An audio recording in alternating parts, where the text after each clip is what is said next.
Добро дојавте на Беседа, македонската емисија за високи и возвишени теми. Јас сум процесорот. Јас сум свештеникот. И денеска, како два пати досега, имаме гостинка.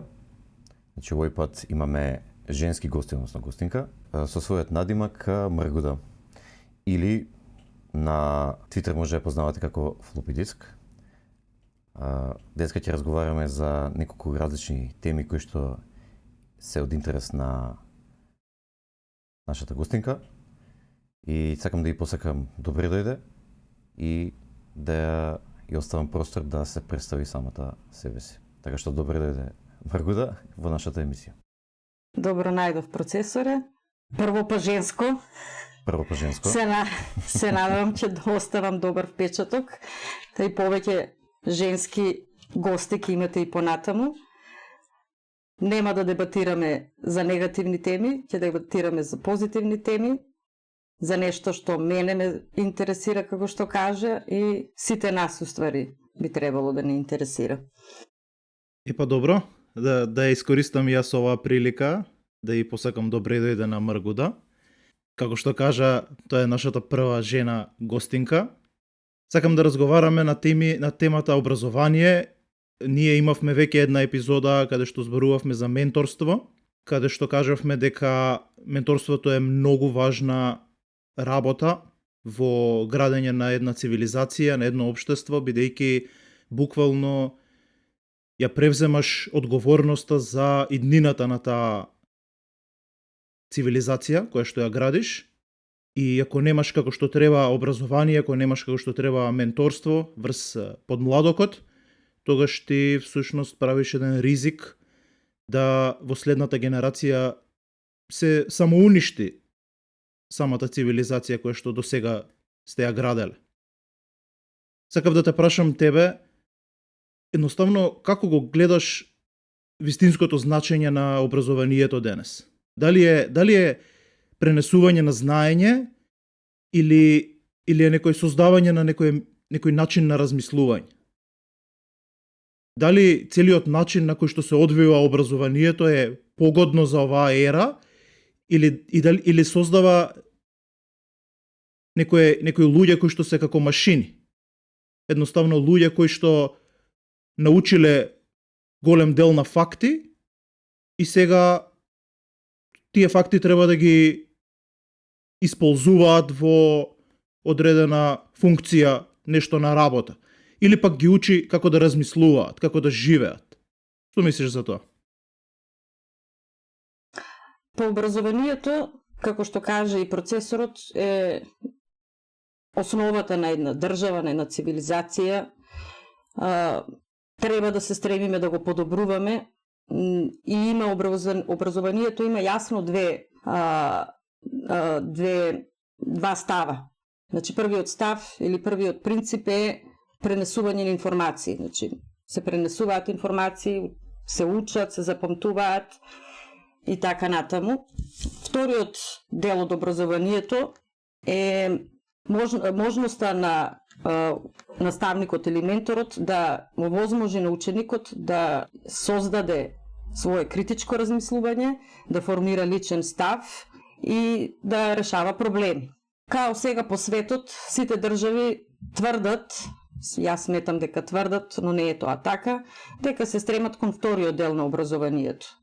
Постои во Македонија исто така проект кој се вика критичко размислување и е внесен во основно образование, но е внесен на хартија како и многу нешта кај нас, за жал. Ако ти сакаш образованието да се стреми да тие деца утре идни, нели, млади личности имаат критичко размислување и се способни да решаваат проблеми, не може да ги оценуваш со некои стандардни тестови или да им даваш да меморираат и да помнат нешто што да го прераскажат и така натаму. Оценувањето кај нас и тоа што тврдиме дека, нели, се тера образованието кон овој дел не се исто. Значи, треба да се смени и самиот принцип на оценување и работа со учениците. Сега, кај нас има остатоци се уште од колеги, наставници, професори кои се образовале во бивша Југославија. И тие се тераат на некој начин како што се тераат толку години. Немам ништо против возрастните колеги, но јас сметам дека ако не наставникот во тек со времето и во тек со технологијата и модерниот начин на живот, не може да им пренесе и на учениците модерни начини на размислување и да користи модерни техники и методи. Исто и околу како се влегува во образование како наставник, кај нас малце неправилно, партизирано и така натаму. Тоа ни е јасно. Самите наставници си го срушија авторитетот како наставник, како бранша, како професија, со тоа што влегоа во политика, па стана делачи на флаери или чукачи на раци и така натаму, и се изгуби нивниот авторитет во очите и на родителите, па и на учениците. Имаме ситуации кај што мамо, една учителката ми донесе предизборна програма од не знам која сити партија, што не треба да е така и не смее да е така. За да се стремиме кон модерниот начин на живот и да создадеме деца кои ќе размислуваат со своите главчиња, значи треба да го смениме самиот образовен систем во целост, а не само делчиња. Јас мислам, се сложувам 100% со тебе и поготово тоа делење на политички флаери и пропаганда во училиштето е едно од прилично најстрашните работи во општеството што ни се случува, бидејќи ја полниш главата со глупости и со манипулации на оние луѓе кои што се најфрагилни, кои што се уште учат да размислуваат и кои што те гледаат тебе како човек кој е полн со знаење, кој што е полн со мудрост, кој што е авторитет во однос на како треба да се размислува и како треба да се живее и кои работи треба да се знаат, кои не треба да се знаат, и ти го искористуваш таа доверба дадена од општеството и од биологијата, можеби од самиот Бог, одговорноста кој што имаш како ментор, како постар човек врз помладите деца, и им кажуваш некои глупости, ги манипулираш. Тоа е според мене многу страшна работа. А исто така во однос на образованието, мене лично ми личи на некој фосил од индустријската револуција. Од некое време кога ги учеле луѓето како да памтат, да меморизираат работи, за да може после училиштето да ги стават некаде на работа и да работат без многу да размислуваат и да им шета мозокот на секакви теми.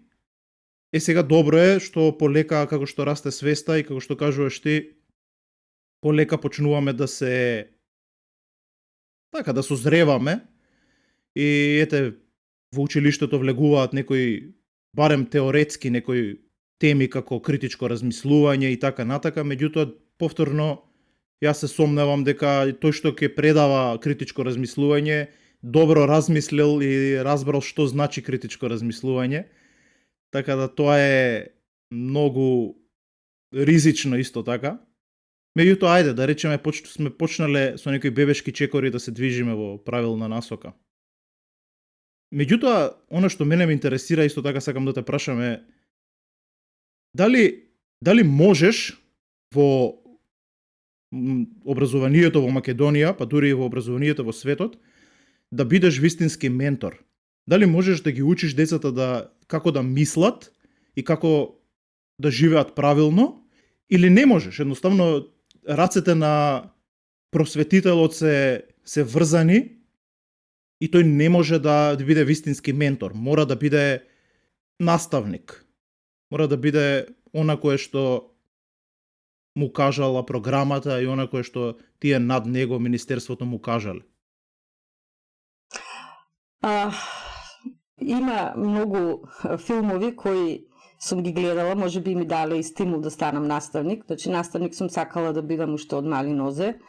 Сум имала некои наставници кои ми помогнале, кои ми ја вродиле љубовта кон читање книги, кон учење и така натаму. И благодарение на нив сум ја засакала професијата и уште од основно сакам да сум наставник. И многу сум среќна што работам на таа професија и работам со мали деца кои што се невини души и бараат некако водич во животот. многу од децата, нели, сите деца доаѓаат од различни средини, не се сите ситуирани, значи имаме социјални случаи, имаме дечиња и со посебни потреби и секое дете си бара место под сонцето.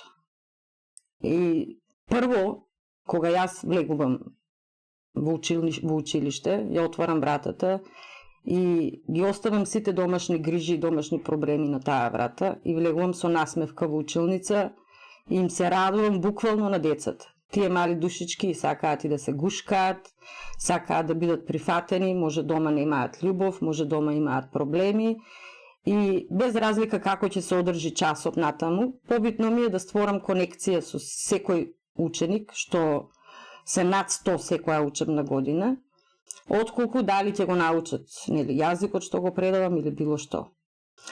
Ако детето се почувствува сакано и му дадеш некоја насока за нешто убаво, за некој јазик, за математички проблем, за некоја историја, за некоја држава, детето само после ќе истражува за тоа, самото повеќе ќе го засакува. Јас еве пример имам негативности кон математиката, не ја сакам зашто сум имала некој наставник кој не гаѓал со креди во времето, па не тепал по прсти и така натаму и не сум ја засакала математиката и никогаш не сум била добар математичар. Значи самиот наставник треба да е свесен дека од старт не е само наставник, тој и ментор, и родител, и другар, и се потребно за тоа не само 101 дете во училиштето. Кога сите наставници така ќе размислуваат и ќе се ги оставаат своите фрустрации пред вратата на училиштето и ќе влезат со елан, ќе биде многу подобро за сите деца. И секој дете ќе си најде некоја си бранша или некој си дел што ќе го интересира нели повеќе и ќе се насочува. Дали ќе бидат природни науки, дали ќе биде математика, дали ќе бидат вештини, нели ликовно, музичко, што и да е, ќе си се насочи детето само, значи му треба време. Основното образование е многу клучно, а кај нас во државава највеќе се игра и манипулира во основното образование, за жал. Па да, веројатно кога се најповредливи самите, најподводливи да ги речам, самите дечиња, нели? И тогаш најмалку имаат способност за критичко размислување и плюс биолошки, генетски се предодредени да се вртат кон авторитети за да им кажат како треба се однесуваат. Да, баш така. Да. Јас сум бил во странство, последниот пат бев во Холандија и кај што работев на факултетот имаше една програма се вика учење темелено на предизвици.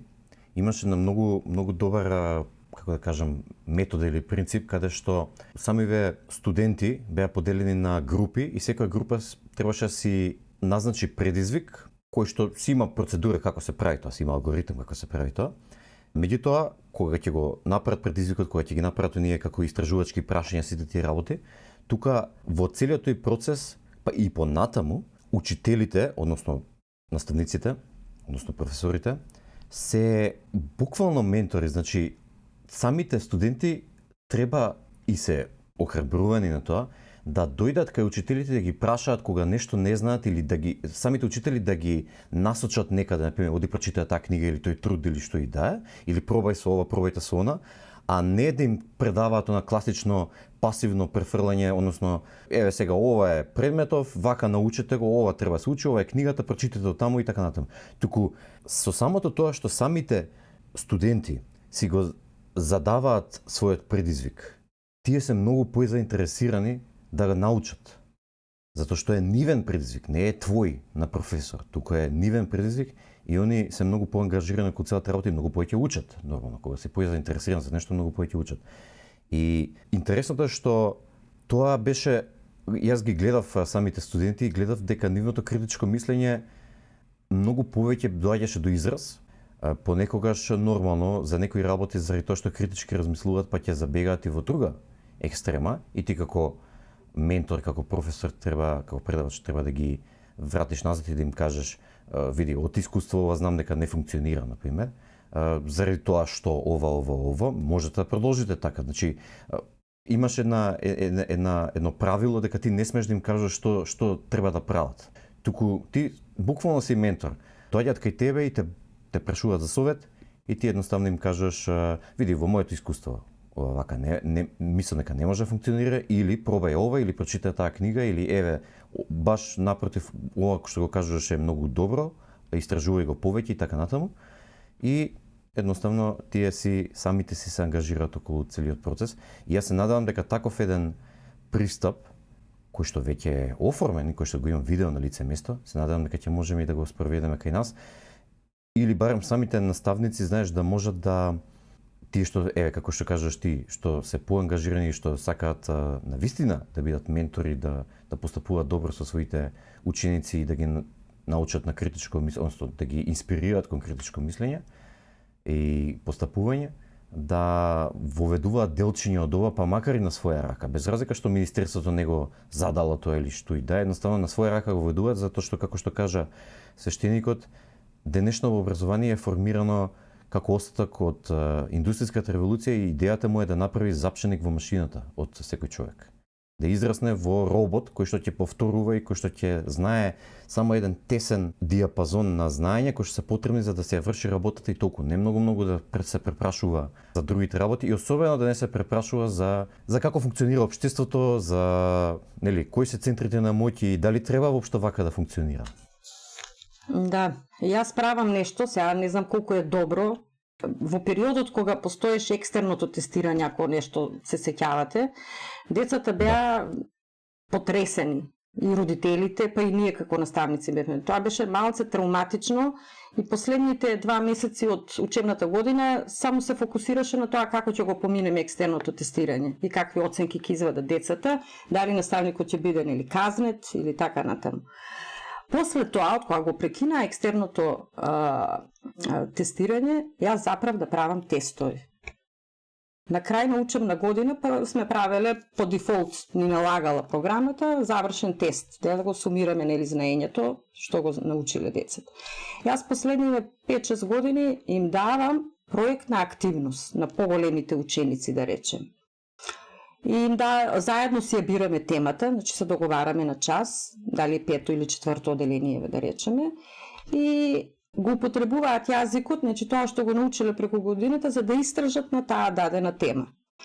Дали ќе биде, пример, Македонија, минатата година беше Австралија, разни чудни растенија во Австралија конкретно, па они истражуваат, па прават PowerPoint презентации, значи имаат децата презнаења, и сега оние кои имаат потешкоти, па се формира група, па детенце кој нема услови да користи компјутер или така натаму, па заедно работат. И мислам дека е успешно до сега, значи со нетрпение очекуваат, дури почињаат веќе уште од старт, знаат, им објаснувам и почнуваат уште на второ полугодие кога ќе разговараме за проектната активност, кога ќе се спремаме, неколку месеци унапред им е зададена темата, да имаат можност да работат, да се посветат на тоа. А иначе класичното задавање домашни задачи, класичното препишување, репетирање, се уште постои, значи не можеме да го исфрлиме, значи самиот систем не ни дозволува. Ми иде инспектор пример на час да ми направи увид и ми бара во планирањето таа наставна содржина ти е по тој реден број, а во електронскиот дневник го немаш тој реден број, значи грешиш и може и те советува, не може некој ќе казни, како и да е. Значи имаме и ние дополнителни стресови како кадар од тие инспектори, од тие интегрални инспекции што не чешлаат у последните 3 години што сме работеле и така натаму. Али се сведува само на проверка на административната работа. Многу малце се проверуваат како наставниците соработуваат со учениците и со различните ученици што ги имаат во паралелка, нели? Само сакам да искоментирам, значи тоа што си го започнала да го правиш со таа, да речеме, проектна задача е многу добро. Јас мислам дека ќе создадеш еден куп генерации на деца кои што изгледа од тебе, да речеме, како наставник, кои што ќе имаат капацитети за не само да повторуваат како папагали се што ќе им се предаде, туку и да размислуваат критички, затоа што тоа многу се поклопа со тоа што го кажав, со тоа што го видов практично во Холандија. И ти честитам, браво што си го започнал тоа. Прашањето е дали ти како наставник ја имаш слободата да и такви работи активираш или според Министерството на речеме за образование само тоа што е зададено израчно во тоа што го специфицирале, само тоа смееш да го правиш? Па, новата концепција малце дава некои отворени раци на наставникот. Конкретно во одделенска настава, значи наставникот не може не мора, не е задолжително да тера по фиксен распоред. Пример, денеска може само македонски јазик да има. И сега тука станува збори за различни наставници. Некои си се свикнати на тој класичен распоред, 40 минути, па идеме сега на математика. И, нели, секој индивидуално крај на крајва, но одврзани раци имам. Значи, јас тоа дека наставните содржини ги сработувам, значи, се тоа екстра си е тоа плюс од мене, значи, никој не би ме казнил, не би ме огрдил ако нешто ван е сега. Но ако додека е во училиште тоа, но ако сакам да излезам од училиште и да ги однесам на некоја нетрадиционална настава во природа или нешто слично, сега за тоа се бараат, нели, некакви одобрувања од родители, од директор, од министерство и така натаму. Јас исто така мислам дека тој обид твој да смениш нешто кај децата и да ги натераш да размислуваат и самото тоа што си ги направила возбудени што едва и чекаат да ги направат тие работи и да направат некои истражување и да видат што можат да направат самите себе си, да се предизвикаат, тоа е вистинската улога, тоа е менторство според мене. Значи, ти си излегла надвор од оноа множество на дозволени активности кои што ги дава министерството, кои што ги дава модерното образование и си влегла во оној бескрајен слободен простор на менторството, каде што се обидуваш луѓето, децата, да ги научиш да размислуваат, да станат вистински луѓе, да ги активираат своите мозоци, а не да бидат роботи, не да бидат запченици. И јас што мислам дека е најголемиот проблем со образованието? Ќе личи многу просто, ќе личи многу едноставно, меѓутоа сметам дека тоа е најголемиот проблем. А тоа е, според мене, платата. Затоа што платата всушност кажува која е твојата вредност. Која е вредноста на еден професор, на еден наставник, на еден ментор и така натака, на еден просветител. И според мене, како јас мислам дека треба, е дека не треба да им бидат најголеми платите на оние универзитетски професори. Затоа што тие нивната задача им е да пренесат знаење. Тие пренесуваат знаење. Тие кажуваат ова се фактите кои што ние сме ги истражиле, вака треба да се спроведуваат истражувањата и така натака. Тие се луѓе од кои што се бара да кажат информации. Оние наставници, професори и така натака во средно и поготово во основно образование се оние кои што имаат најголемо значење во образованието. А тие земаат најмали плати. Поготово споредба со оние универзитетските професори, кои што имаат сувопарно знаење. Во основно училиште се образуваат децата, тука се воспитуваат, тука се учат како да размислуваат, тука се формираат вистински личности. Бидејќи она што таму седат секој ден, секој работен ден, колку 4-5 часа и повеќе. Таму се полнат нивните глави, таму се тренираат нивните мозоци. И затоа сметам дека работата на просветителот во основно и во средно е многу важна, исклучително важна, и тоа треба пред се да биде признаено со платата. Ако им дадеш големи пари, оние достојни за улогата која што играат во општеството, и им дадеш доволна слобода и доволно признание, тоа ќе ги мотивира нив самите да почувствуваат дека имаат голема задача. И таа задача понатаму ќе ја спроведат или ќе се натераат самите да размислуваат и да ја спроведат во пракса.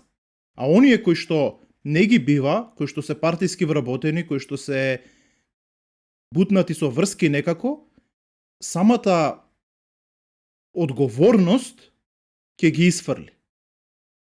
И тоа ми беше третото прашање. Сакав да те прашам што мислиш ти за ова и понатака можеш да ми кажеш која е твојата визија за идеалното училиште. Како мислиш ти дека би се средиле работите? Околу платата, тотално си во право. нам многу плукаат по наставниот кадар. 3 месеци летоска седат дома, зимоска 1 месец, па шо отишла 3 часа одржала и си отишла дома, но никој не ја согледува одговорноста што имаш и оној момент што го спомнав на исклучувањето себе си од својата реалност и влегувајќи во реалноста на децата кои се пред себе. И да, во основно конкретно во оделенска настава од 1 до 5 наставникот треба според мене да има и бенефициран стаж и највисока плата. Тие наставници се борат цел ден со група деца, се нивни заменски родители, им помагаат, и ги воспитуваат и им помагаат да научат и да го воведат критичкото размислување од мали нози. Кога платата ќе биде идеална, значи се помалку ќе има намрштени наставници. Се повеќе ќе има ведри и расположени, кога ќе ние што и да правиме на училиште, јас ако повеќе работам, некоја колешка така по-лабаво си ја тера работата, како што би рекле, клати врата, земај плата, на банкоматот ние сите сме исти. Кај нас дополнителниот труд не се наградува. Сите сме исти без разлика колку и да работиме. Апсолутно се согласувам и истото тоа ти што го кажа преска во однос на тоа дека кога ќе влезеш во училница, ти мораш твојот живот да го оставиш пред врата. Не можеш ти да влезеш со истите проблеми со кои што си била дома. За да може тоа да го направиш ефективно, затоа што тоа не е лесно за човек да го направи. За да можеш тоа ефективно да го направиш, тебе ти требаат пари, за да можеш колку толку да си ги олесниш работите во надвор од училницата. За да можеш по-лесно да ги отфрлиш тие работи. За децата кои што растат и кои што им е потребно присуство и внимание, да можат да го добијат тоа за кое што дошле. Да. А околу прашањето за какво е моето идеално училиште, свештениче, не знам дали сите ќе се согласат со мене, значи ова е сепак мое гледиште, но јас би тргнала основно од оделенска настава. Во прво, кај нас училишните згради повеќе се стари и се од времето на Југославија и така натаму. Значи, сега имаме и ученици каде што им треба помош и да се движат низ ходниците. Не секој училиште може тоа да си го дозволи. Кај нас, пример, има само едно училиште што има рампа, оној лифт со инвалидска количка да се движат дечиња ако имаат потреба. Значи, прво околу архитектурата треба да се направат некои промени и да се одделат засебна зграда или засебно училиште да биде само од 1 до 5. Засебна зграда да биде од 6 до 9, каде што има предметна настава, каде што децата шетаат од училница во училница. Прво тоа не е можно, знам, значи не секој град може тоа да го направи и нашите училишта се претежно малски, да речем. Околу наоколу има сообраќај, движење, продавници и разни други институции кои дополнително додаваат на врева и одзимаат внимание преку прозор на самите ученици. Друго, прво оделение, според мене не треба детето да добива оценка никаква. Прво оделение треба да биде адаптација, како што порано се викаше онаа забавишна група. И оној проект што го се користе, а тогаш многу колешки уште го фалат и уште го спомнуваат и јас малци го затеков, проектот Чекор по чекор, каде што наставата се одвиваше во катчиња. Значи во самата училница има разни катчиња и децата со движејќи се низ тие катчиња си го изучуваат сето потребно што треба да се изучи во тој ден. Дали ќе биде литературно катче, па ќе читаме приказни, па ќе раскажуваме, па одиме таму во ликовното катче, па ќе нацртаме од оне што сме го раскажале и полека да се ослободат и да го сватат денот дека ќе го минат таму. Многу деца кога доаѓаат во прво оделение не се социализирани, не оделе во градинка или се во рурални средини и така натаму. И нив разделбата од домот, од родителите им е травматична. И ние треба со таа прва учебна година да им помогнеме на децата да се адаптираат во училишните клупи и во образовниот систем. А не веднаш, ајде сега буквите, ајде бројките, до 100, ќе ги пишуваме, оно моливче може некој дете не фанало во раче до сега, ти му даваш веднаш да пишува. Графомоторика прва да се вежба со играње со пластелин, со глина, да се вежба оноа постаро, јас го помнам како ученичка, криви линии, исправени линии. Не се започнува веднаш образованието со азбуката како што направија сега со оваа нова концепција. Понатаму, нели, детето мора да има некои фиксни предмети што ќе ги изучува, учениците мора да имаат некоја фиксна програма, но таа да не биде толку обрзувачка спрема наставникот како наставник и ментор. Значи, да бидат само некои си основни насоки дадени од Министерството за образование или од Бирото за развој, а наставникот малце повеќе да има уште одврзани раци за тоа како ќе го спроведе. И изборот за наставници треба малце построго да се одвива. Значи, не би вработувало секаков карактер на човек, значи треба психофизички тестови да се направат на некој човек за да може да влезе да работи како наставник, без разлика за позадинското образование што го има, дали завршил факултет или не. Во Англија, например, наставници воспитувачи се со некој си курс од 6 месеци до година дена. Ама се тоа луѓе што, нели, проценил некој, ги тестирал, видел дека сакаат да работат со деца и умеат да работат со деца. Значи, тоа е многу битно. Исто така, мислам дека е значајно, се воведе еден предмет, мислам дека во 9-то се изучува, животни вештини. Тој предмет би го вовела јас да се учи секоја година. Тоа се основни работи кои едно дете треба или еден човек млад утре треба да ги знае.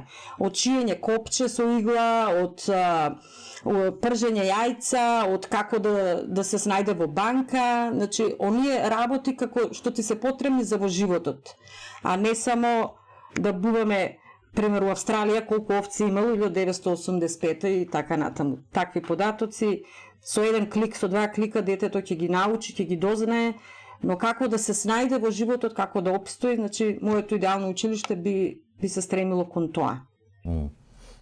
А само една работа да прашам. Мислам дека овие работи што ги кажа се многу добри. Јас имам некое искуство со основното образование тука кај нас и тоа што јас го забележувам е дека, например, во моите очи има премалку физичка активност кај децата.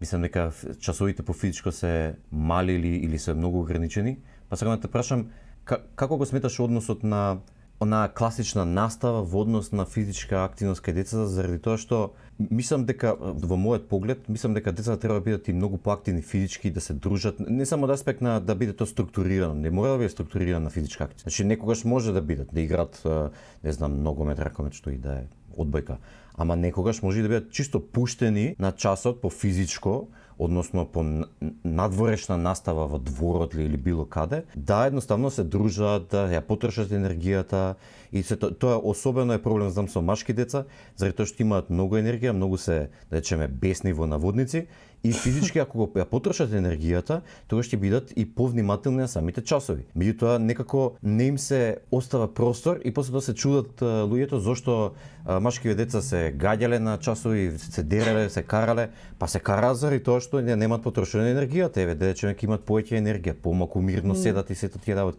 Така што би те прашал тебе што мислиш во однос на односот помеѓу физичката активност и учењето низ физичко правење на работи во однос на она класичната настава и предавање на знаење? Па, процесоре, има разни методи. Јас, например, користам игри, нели, вклучувајќи топка, пример, па застануваме во круг, па си ја подаваме топката, па повторуваме нешто додека си ја подаваме топката и така натаму. Значи има разни методи, има разни средства кои може наставникот да ги вклучи во наставата. Има и наставници кои практикуваат децата да им седат на клупа цел ден и да не мрдаат и да не прават галама. Или се е индивидуално, но новата концепција во основно во деленска настава тоа го дозволува. Како што спомнав, значи денот на наставникот не мора да трае со 40 минути час, па звонче, па 5 минути мал одмор, па идеме до WC и така натаму. Може часот да тае 30 минути, а 15 минути да одиме по греда или да истрчаме по ходник. Значи малце се дава, за тоа реков има позитивни нешта во таа нова концепција, значи во деленска настава кај што на децата нели им значи физичката активност и ако седат и се закржлават, повеќето добиваат и искривени рбети. Пред можеби 10 години има, не знам, имаше некоја некои прегледи од медицински лица и спортски активисти, проверувааки сите деца во училиштата дали имаат нели искривен рбет. Мислам дека се јави дека 90% од првачињата беа со искривен рбет. И се изборија наставниците по физичко, нели фелата од спортските академии, да се воведе 3 часа седмично од 1 до 9 оделение да има физичко образование час.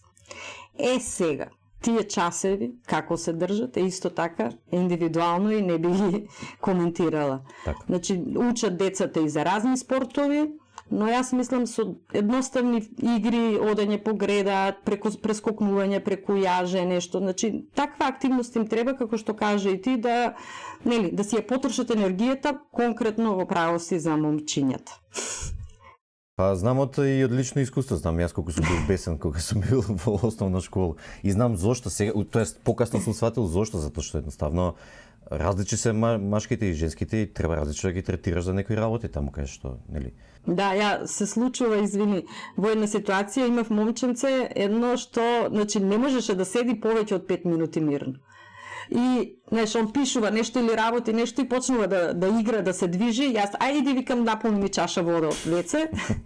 Он иде, ќе се истрча, ќе ми донесе водичка, па после продолжува и се. Значи, не е само тој случај ми текна во моментот, али има повеќе такви дечиња кои малце можеш да им дадеш слобода нешто да станат, да се раздвижат, па да можат да се фокусираат после. Многу ми се допаѓа што имаш такви размислувања надвор од кутијата во однос на решавање на проблемот со децата, креативни решенија, и не се само во рамките на тоа што ти е дозволено, туку во рамките на тоа што ти е дозволено бараш дупки каде што можеш да искористиш да го направиш вистинското решение. Исто така ми се допадна многу онаа визија за идеално училиште која што ја кажа, зошто ми се допаѓа бидејќи е многу едноставна. Се тоа што го кажа ти може да биде спроведено. Исто така тоа што го кажа за децата кои што се згрбавувале поради тоа што цело време седат, мене ми даде слика дека ова модерно образование не само што сака да создаде запчаници во машинеријата, туку сака и грбави запчаници да направи, значи да бидат и слаби, не многу способни, да не можат да се изборат дори против тоа и ако се освестат некогаш. Така да тоа е тоа, многу ми се допаѓа твојата визија за идеално училиште и мислам дека еден ден ако има волја некоја да се смени тоа, мислам дека ова видео, ова наша епизода би можела да послужи како основа за како би ги оправиле работите. Како лесно да се оправат работите. Дај Боже, мада додека партиите се влезени длабоко во образованието, нема да се промени ништо, за жал. Не може директор да го бира партијата и такви ситни, значи па после тој директор да се ги форсира или наградува вработените кои се од неговата партија, од другата партија да ги казнува и оштетува. Се додека тоа нешто постои, нема да има промени на подобро, за жал. Апсолутно. Ти си, како што кажа, првата жена гостин во нашиот подкаст, пионерка си и мислам дека не можеме да те пуштиме без да те прашаме за кој е твоето мислење за овој модерен феминизам и за овие машко-женски односи кои што стануваат голема табу тема и ни еден човек, барем јас што имам искуство околу мене, личи како ни еден човек да не знае како треба да се однесува, како треба мажот да биде кон жената, како жената кон мажот. Сите имаат некои измешани размислување во однос тоа како треба и толку многу информации не преплавуваат, што мислам дека ова е многу важна тема и би сакал да те прашам тебе како жена, да го слушнам твоето мислење за оваа проблематика. Прекрасно прашање, свештениче. Ова е некако му доаѓа како црешата на шлагот на крај. Уште од прва ќе кажам, ја не сум феминистка, не ги сакам феминистките, не ги почитувам феминистките друштва и здруженија. не излегло ништо добро од феминистичкото движење. Може би се започнало за некакви права на жените кои ги немале у поглед на гласање или барање работа или образование. Така почнало и така требало да, тука требало да запре кога веќе жените го добиле сето тоа. Не понатаму да се тера да се дојде до феминистките да ја разрушат основата на едно општество, на една цивилизација која е семејството. Значи, тоа што сега се случува, тоа што живееме ваков неубав живот или неубав однос помеѓу мажи и жени, се виновни феминистките. Кој сака нека се лути, тоа е моето мислење, си стојам на него, не мора секој да размислува како мене. Значи, еднаквоста помеѓу машкиот и женскиот пол е нешто што не може да постои. Ние не сме еднакви. Ние сме различни, нашите тела се различни, нашата мускулатура е различна, како нашиот мозок функционира е различно и затоа не можеме да бараме да бидеме еднакви мажите и жените.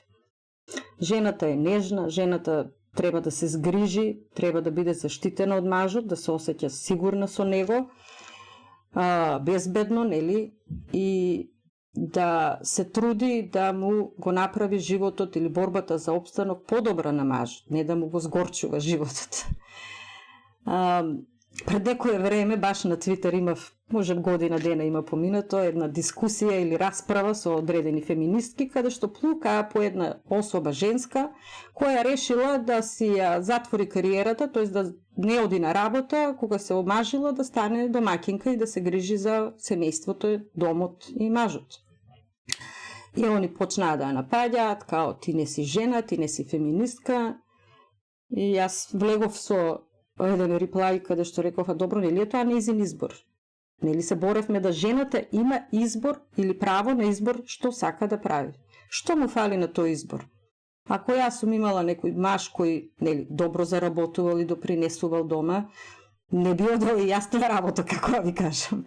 Ке си седам дома, ке си ги гледам дечињата, ќе си правам ручек, ќе си уживаме, ќе си шетам со нив, ќе си се анимираме, ќе се трудам да ги воспитам на правилен начин и така натаму, а нема да одам на работа и да се нервирам од колешки и колеги или да платата ти стигнува, доволна ти е, недоволна ти е, но тоа е тоа. Денеска, со тоа право на избор и право на работа, жената мора да излезе од дома, мора да работи. Ретко кој маж заработува доволно за семејството да има некаков си пристоен живот. И чим жената излегува од дома, децата одат во градинка или одат потоа на училиште и се прави некој надпревар помеѓу сопругот и сопругата. И влегуваат во непотребни конфликти, смиреноста се губи, значи секој од работа е изнервиран, дома фрустрациите од работа се носат и има едни нездрави средини за живење, како за возрастните, така и за децата.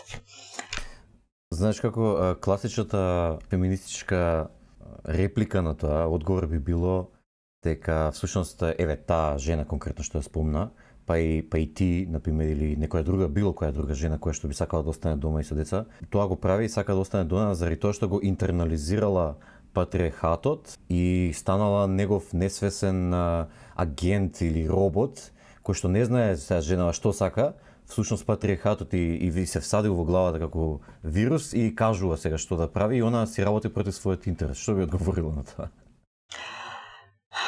Не можеш на крај со феминистки да излезеш, секогаш се фаќаат за тој патриархат, дека тоа е проблемот, за жал. Мислам дека кај нас, конкретно во Македонија, почнаа да се менуваат нештата со она една серија, ако сте ја пратиле, Сексот и гралот. Као на жените премногу слобода, се бираат колку сакаат партнери, кај сакаат одат, па ако не се задоволни, не се работи на, нема диалог, нема комуникација, туку едноставно се раскинува, па се бара друга жртва и така натаму. Не знам, може грешам, но тоа е мој поглед. многу и млади денеска, гледам 30-35 години, ниту имаат врски, пак ниту стапуваат во брак. Некако дали таму основата почна некако така се на ноншалантно да се тера, не сака да се вложува труд, секој само бара некаква слобода, бара, нели, само добри моменти, убави моменти, задоволства. Никој не сака да вложи труд и да седне, да се отвори со некоја личност, да се договора, да се разговара како ќе се функционира. Нели, сепак една врска, еден брак бара многу компромиси, а луѓето, па и мажите, не само жените, не се спремни да прават компромиси. Само на шетање, на провод, на дружење, на такви нешта се фокусираат.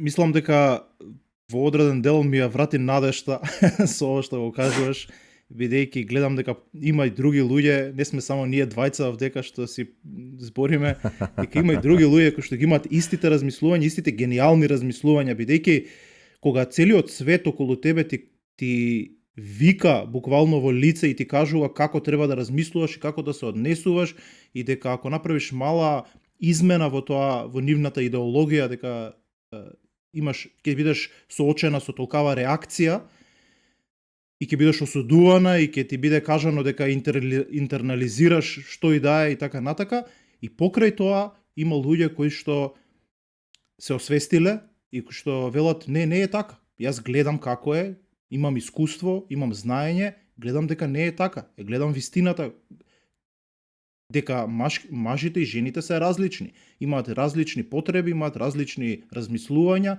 различни начини на живот. И тоа е сосема нормално. И тие се наменети да функционираат заедно, да се надополнуваат, а не да функционираат како некој вид на ривали, кои што цело време треба да се надпреваруваат, да се борат меѓу себе, да бидат соперници и така натака. Оној материјалистички начин на живот во светот на бизнисот ги тера луѓето, и мажи, жени, така натака, цело време да се надпреваруваат меѓу себе. Кој е подобар продавач, кој е подобар директор, кој е подобар менаџер и така натака. И тој начин на живење ние сме го преку феминизмот, пред се, сме го внеле во семејството, кое што е многу поважно од оној бизнис свет кој што постои. Бизнис светот е алатка за да може да функционираме, за да правиме пари, за да може да функционираме како економско општество. Меѓутоа семејството е тоа што го прави општеството. Семејството е она кое што создава цивилизација, кое што создава општество од својот темел, од својата основа. И не можеш ти да го менуваш тоа со некои новопечени идеи од бизнис сферата или од материјализмот, каде што мажот и жената се надпреваруваат, па има некоја борба, па кој донел повеќе пари, па кој има повеќе пријатели и така натака. И ако не ти се допаѓа партнерот, како што нели кажува Сексот и градот и другите серии, сега веќе има милион такви серии, веднаш мора да го оставиш. Или жената или мажот, не е важно, веднаш мора да ја оставиш, веднаш мора да си најдеш подобра и така натака. Значи тоа е најпогубно размислување според мене. И мене многу ми се допаѓа, не знаев дека ова размислување го имаш, бидејќи не сме разговарале толку на оваа тема, повеќе за образованието сме разговарале. И буквално ме импресионираше твоето размислување. Се надевам, верувам дека има и други луѓе кои што така размислуваат. Ти благодарам, свештениче. Си стоам на тоа, може би малце делува нели застарено, но така сме создадени ние. Значи мажот е многу едноставно суштество. Жената е таа што е малце покомплицирана и похаотична и на едноставноста му дава некој шмек. Значи заедно се надоградуваме, заедно можеме да функционираме идеално ако сакаме. Најчесто сега луѓето не сакаат и тоа е многу тажно според мене. Значи подобро само да има добар провод отколку да се внесе себе си и да научи да функционира со нели партнерот с противен пол. Феминизмот е навлезен за жали во образованието. Значи почнуваат да се навратам на првичната тема. Уништувањето на семејството е преку феминизмот, ама и преку образованието. Се воведуваат наставни содржини и теми каде што новитетот, модерното, истородови бракови, истополови бракови, као за својот род ќе одлучам кога ќе имам 13 години и така натаму, и тоа воопшто не ми се допаѓа. Значи, тука има невладини организации кои се трудат веќе неколку години да навлезат и да го променат тоа и да влезат во образование и да го манифестираат новото нормално, што би рекле, што не е воопшто нормално. Еве една ситуација, бев на гости во Германија и имам внукичка скоро 2 годишна и со сестра ми одиме на игралиште и си играме со незе во песок, си се луламе и се појавува една мајка, германка, со момченце, кој е малце постар од внука ми. И они иде се заиграа и они почињаат на германски си прават муабет и јас не го следам разговорот, не разбирам толку. Ама после ми преведува сестра ми и ми кажува, момченцето ја прашало својата мајка дали ова девојче има 2 мајки, демек зошто 2 жени се дојдени. И дека окей е тоа, знаеш, си имам нова другарка, што има 2 мајки, така некако беше исказот. И ми го кажува тоа сестра ми, па ја објаснуваше на мајка ми дека сме мајка и тетка на девојченцето. И ме запрепасти фактот што деца во предучилишна возраст, во една држава светска, му е окей дека едно детенце може да има родители од исти пол. Што исто така не е, Бог не створил така. Треба едно семејство да биде од маж и жена, а не од 2 жени или од 2 мажи. Се знае како биологијата функционира и работи. Така да феминизмот веќе не знае кај тера. Јас така барам сметам. Мислам дека треба нешто ние, затоа и образованието сакам да биде едноставно и да се темели на нашиот менталитет, на нашите разбирања, на нашите традиции, а не на некоја си таму држава, дека кај нив е окей, па ајде сега, и како што јас знам да кажам, видела жабата го потковаат конјот, па и она кренала ногата. Не можеме да копираме нешто што не е својствено за нас.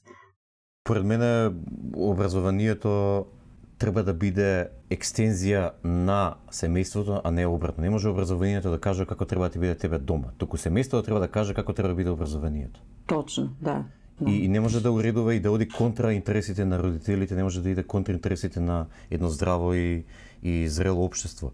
И знаеш, некој би можел да не обвини за лицемерие или за недоследност, во смисла кога зборувавме за образование, кажувавме дека треба да има критично мислење, да развиваме критично мислење кај децата, односно понатаму кои што ќе станат возрастни, а од друга страна сега кажуваме дека не треба да на изглед кажуваме дека не треба да критички да го испитуваме семејството, во смисла на, не знам дали знаете, има една идеологија или филозофија која што се вика критичка теорија и тие се критички настроени спрема сите веќе воспоставени институции или центри на моќи и така натаму, или па дури идеологии, дури филозофии, вклучувајќи со тоа и го критички се однесуваат и спрема семејството, критички се однесуваат и спрема односите помеѓу мажите и жените, помеѓу, дека има само 2 пола, значи општо критички се однесуваат спрема сите тие воспоставени работи. И мојот одговор на тоа е дека да, треба критички да се размисла спрема сите тие работи. Меѓутоа, ако увидиш и во тоето критичко размислување, односно истражување, дека всушност, тој ќе го увидиш, ако навистина имаш отворен ум, ќе го увидиш дека семејството е малтене најдоброто решение кое што човештвото досега го смислило, и тоа ќе го увидиш низ критичкото размислување, тогаш треба да го прифатиш семејството. И тогаш треба да прифатиш дека, например, дека идејата дека има 2 пола, машки и женски, и тоа ќе го увидиш низ критичко, значи биди навистина доследен и критички кога размислуваш, а не кога не да сакаш да наложиш некаква идеологија која што на изглед се вика само критичка теорија, а во пракса практично повторно е застоена во своите постулати, да речем. И од тој аспект, ако не обвинат за лицемерие или за недоследност, практично таа критика, таа обвина, да речеме, не држи, заради тоа што ако навистина критички размислаш, ќе увидиш дека семејството е навистина најдоброто решение до кое што сме дошле до сега. Сосема си во право, процесор. Значи, семејството, нели, се ствара семејство од кога ќе се склучи брак. И треба луѓето да сватат дека тој брак се склучува и во добро и во лошо, не само на збор, туку треба така да и со дела. Многу луѓе залутуваат од кога ќе стапат во брак, си ја бараат пак таа слобода што ја имале пред да стапат во бракот и не сакаат да вложат труд да си го подгатнат егото во одредени моменти и ту да направат некој компромис за да му биде на партнерот или партнерката подобро. Сега дека секој си тера своја идеологија и свој начин на живот во заедница, не може заедницата да функционира. Феминистките ги охрабруваат жените дека при најмало негодување е сосема во ред да го напушти мажот и да си отиде ки мама. Ама треба феминистките да сватат дека не е бракот само сликите на Фејсбук од свадба, дека бракот е секојдневна борба, исто и мажите, па и една врска. Значи не е за тоа што го објавуваме по социјалните мрежи, туку како комуницираме со партнерот, дали сме волни да му се отвориме и да се бориме и со себе си, и со него, да ни биде уште поубаво секојдневно. Тоа имам само да кажам. Преска баш спомна свештеникот или ти Мргуда, не ми текна кој точно, во смисла дека семејството е побитно од самите желби на поединците кои што влегуваат во него и апсолутно се согласувам, всушност семејството е побитно од самите поединци. Кога ќе го формираш бракот, ти практично формираш нешто поголемо од тебе. И тоа треба да му се, како да кажам, треба да му се понизиш и да му служиш на тоа поголемо нешто од тебе што си го формирал. И уште една работа сакав да искоментирам, убаво што ја спомна Сексот и градот. Ние дека растевме, не беше само Сексот и градот, беше и нели Френдс серијата и таму се живееше без нели без обврски, денек пријатели се собрале, па заедно нешто прават и така натаму. И свештеникот знае дека јас многу често ги критикувам точно тие две серии. Значи токму тие две серии сме имале дебати и сме се расправале дури со еден наш пријател другар и тој ја држа ставот дека нема врска, дека не е тој ефектот и така натаму. И мислам, он до ден денеска си ги прегледува повторно истите серии. Значи, на времето јас кога ги гледав тие серии, тоа не го разбираш, ама гледаш дека нешто не е вред, ама не можеш да сватиш точно, ама отпосле сваќаш и критичката мисла, односно критичкиот однос према особено Сексот и градот, меѓутоа и Френдс и тие сличните во 90-тите и 2000-тите серии, отпосле ми дојдоа во смисла сватив дека практично тие го всадиле тој еден вирус на нарцисоидност и на себе саможивност и на себе обседнатост во генерациите кои што тогаш беа деца, како мене, како другите, и кои што еве ги гледаме ефектите конечно денес, за жал. За жал повеќето луѓе се и заради тоа не можат да стапат во долготраен однос во кој што треба да се служат еден на друг, мажот спрема жената и нормално родителите спрема децата и така натаму. Заради тоа што се премногу себе обседнати. Да, во право си. И јас така ги размислував сериите, значи имаше голема обседнатост за Сексот и градот од мои блиски пријателки.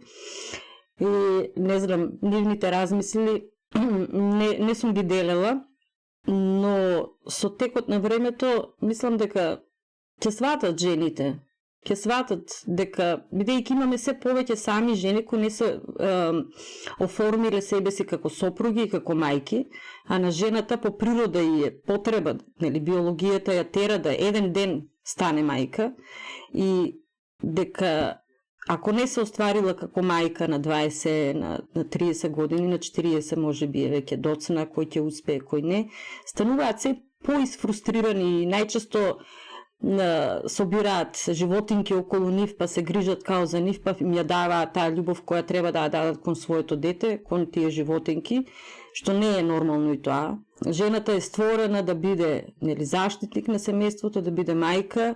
Значи, самата биологија, не знам како да не се губам со мислава, но се чувствува тоа. Едноставно се чувствува и има потреба да даде мајчинската љубов некому. Така е, па се наоѓаат сурогат деца преку животни, преку така е. Добро, мислам дека можеме тука да ја завршиме епизодата, секако имаме уште сигурно можеме да разговараме со часови, така што се надеваме дека ќе ни бидеш гостинка и во некоја следна епизода, кога ќе се договориме, кога ќе сакаш, ако сакаш. На драга нормално. волја, Да, на драга волја ето во така. секое време. Само накратко ќе кажам што разговаравме денеска, значи првата половина од епизодава беше посветена на образованието. Тука разговаравме неколку работи, критички се осврнавме кон денешното образование, особено во Македонија, и дававме неколку предлози, особено ти даде предлози за твоето идеално училиште, што мислам дека е многу добар предлог и се надам дека луѓето од образованието и министерката ќе го слушне нашата епизода. Абе, книги да ни даде годинава ќе биде добро, нема Барем книги учебници. да даде, а понатаму да ја слушне епизодата, да. А втората половина од епизодава беше посветена на машко-женските односи и на моменталната состојба на машко-женските односи и на улогата на феминизмот во нивното раскарување, да речеме, и ривалство помеѓу мажите и жените, односно потикнување на ривалството. И во основа тоа е сежето од денешната епизода. Јас да ти се заблагодарам уште еднаш што ни беше гостинка и сега ќе ви дадам збор еден двајцата да си кажете завршни зборови во наводници. Благодарам за поканата. Навистина би разговарала и на друга тема и во друга прилика.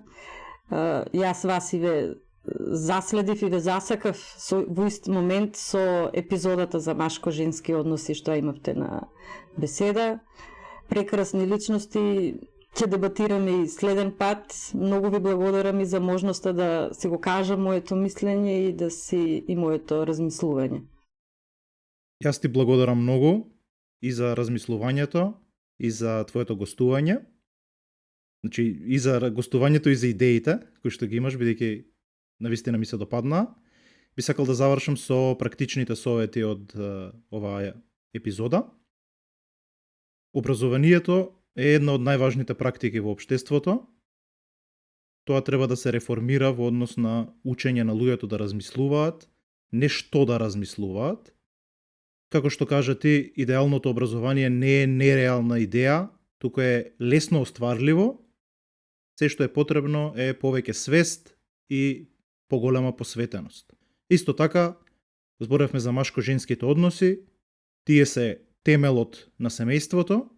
Она што е потребно е поголем отпор кај индивидуалците кон новите погубни идеи, како што е феминизмот, како што е пропагандата преку популарните серии, и тоа да се замени со повеќе конекција со внатрешните потреби кои што ги имаме како мажи и како жени.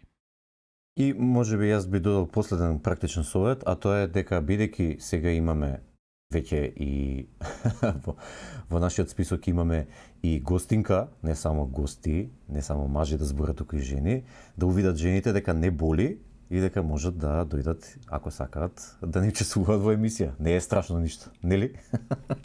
Воопшто. Ете така. Ти благодараме уште еднаш и ја затвараме денешната епизода на беседа. Ви благодарам и јас пак. Убав ден.